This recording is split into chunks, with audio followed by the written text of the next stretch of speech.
नमस्कार, मी नेहा जोशी. माझ्या मनम ध्यानम चॅनलमध्ये तुमचं पुन्हा एकदा खूप खूप स्वागत. आज मी तुम्हाला पैशांबद्दल 2 खूप इंटरेस्टिंग कन्सेप्ट सांगणार आहे.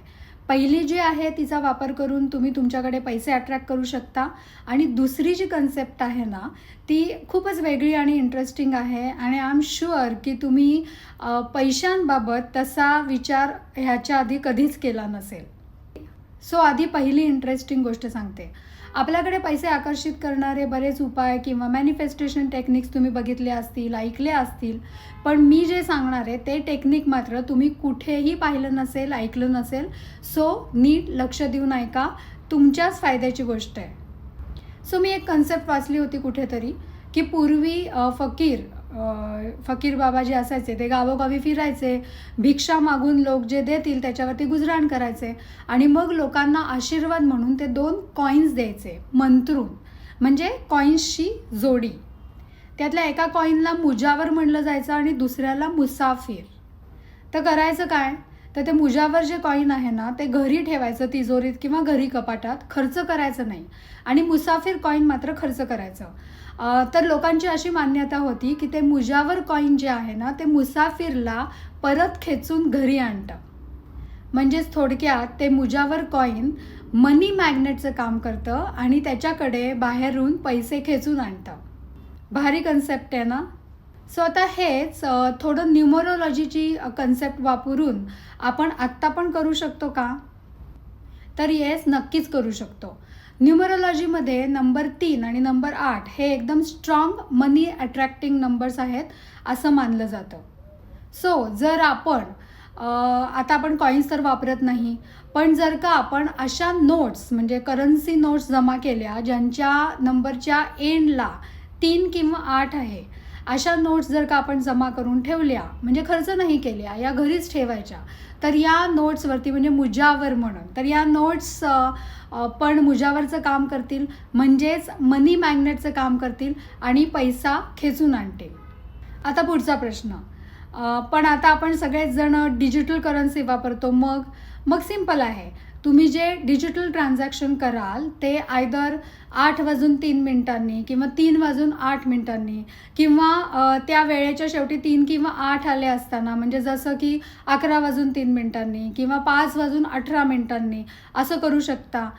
किंवा मग जर का लाईक ₹70 वगैरे बिल झालं असेल तर 73 द्यायचे, 116 झालं असेल तर 118 द्यायचे.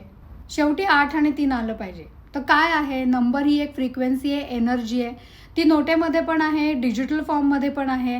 आपल्याला फक्त त्याचा यूज करता आला पाहिजे, त्याचा फायदा घेता आला पाहिजे. मी स्वतः हा प्रयोग केलेला आहे अँड इट वर्क्स. आहे ना इंटरेस्टिंग? करून बघा. पैशांनीच पैसा खेचायचा हा प्रयोग नक्की करून बघा. तुमच्या घरातल्या पैशांनाच मनी मॅग्नेट बनवा आणि बाहेरचे पैसे त्या पैशांनी खेचून घरी आणा. आता अजून एक कन्सेप्ट खूपच इंटरेस्टिंग आहे बघा. तुम्हाला आठवत असेल, पूर्वी आपण सुट्टीमध्ये मामाच्या गावी जायचो, बसमधून लांब किंवा लाईक ट्रेनमधून वगैरे. तिकडे खूप मजा करायचो आणि शाळा सुरू व्हायच्या आधी आपण घरी यायला परत निघायचो.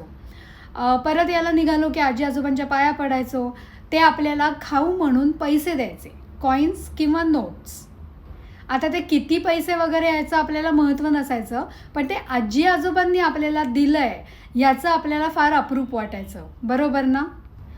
पूर्वी घरी सगळ्यांचे रोल्स असे डिफाईंड होते. म्हणजे आजी म्हणजे नर्चरिंग, प्रेमळ, सगळ्यांना छान छान खाऊ पिऊ घालून तृप्त करणारी, आणि आजोबा म्हणजे घरातले हेड ऑफ द फॅमिली, पूर्ण घराला आणि घरातल्या लोकांना सगळ्या अडचणीत सर्व प्रकारे मदत करणारे, प्रोटेक्ट करणारे. ह्या ज्या भूमिका होत्या त्या एकदम डिफाईंड होत्या, फिक्स होत्या. आता बघा, हेच आजी आजोबा आपल्या नातवंडांना हे पैसे द्यायचे ना, त्यात त्यांचं प्रेम आणि प्रोटेक्शन या दोन्ही भावना अर्थातच असायच्या.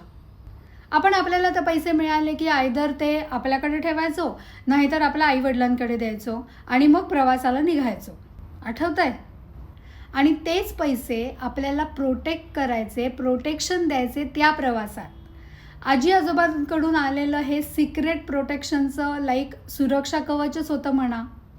आपल्याला अगदी निघता पैसे मिळायचे, त्यामुळे आपण अर्थातच ते लगेचच खर्च नाही करायचो आणि पूर्ण प्रवासभर ते पैसे आपल्याबरोबरच राहायचे. इवन आपण आपल्या घरी गेल्यावरती सुद्धा आपल्याला ते पैसे खर्च करावेत असं कधी वाटायचं नाही, बरोबर ना? कारण त्यांच्यामध्ये असणारी एनर्जी प्रोटेक्शनची. केला होता तुम्ही असा विचार कधी पैशांच्या बाबतीमध्ये? तुम्हाला माझ्या या दोन्ही कन्सेप्ट्स कशा वाटल्या हे कमेंट्समध्ये जरूर सांगा. माझा हा व्हिडिओ आवडला असेल तर लाईक नक्की करा आणि तुमच्या फ्रेंड्स आणि रिलेटिव्सशी पण शेअर करा, जेणेकरून या कन्सेप्ट्सचा त्यांना पण फायदा नक्की होईल. घरातल्या पैशांना मनी मॅग्नेट बनवा, त्या पैशांनीच दुसरे पैसे खेचून घरी आणा. हा अनुभव तुम्हाला पण येतोय का हे पण कमेंट्समध्ये अगदी नक्की शेअर करा. आणि माझ्या चॅनलला अजून सबस्क्राईब केलं नसेल तर सबस्क्राईब पण नक्की करा, जेणेकरून असेच इंटरेस्टिंग व्हिडिओज तुम्हाला बघायला मिळतील. थँक्यू. धन्यवाद.